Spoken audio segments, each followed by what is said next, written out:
Assigned భూములు, చుక్కల భూములను పేదలకు కేటాయించడంలో అధికారులు జాప్యం చేస్తున్నారని సినీ నటుడు శివాజీ ఆరోపించారు. 2015-16లో రాష్ట్ర ప్రభుత్వం వేసిన కమిటీ ఆధారంగా చేసిన ఆదేశాలను సైతం అధికారులు పట్టించుకోవట్లేదని విమర్శించారు.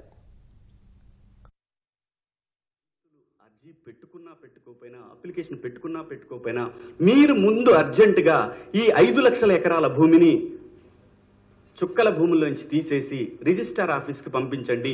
ఇవి నిషేధిత భూములు కాదు, ఇవి సక్రమైన భూములను పంపించడానికి కలెక్టర్ గారు ఒక్క సంతకంతో అయిపోయే పని. కానీ ఎంఆర్ఓ ఆఫీసుల్లో కూర్చొని ఇంకా వెతుక్కుంటాం. ఏం వెతుక్కుంటారు మీరు? యాజ్ పర్ హైకోర్టు డైరెక్షన్ భూమి యొక్క ఆధారాలు గవర్నమెంట్ దగ్గర ఉంటే నీ ఆధారాలు బయటపెట్టు, లేనప్పుడు రైతు ఆధారాలు అడిగే హక్కు నీకు లేదు. గ్రామాల్లో ఉపాధికి హామీ పథకం కింద కొంతమందిని ఎంగేజ్ చేసుకోండి. కుర్రాళ్ళు ఉంటారు గ్రామాల్లో, వీళ్ళు కాకుండా రిటైర్డ్ రెవెన్యూ సిబ్బంది ఉంటారు. డ్రైవ్ 15 రోజుల్లో అవ్వకపోతే అడగండి.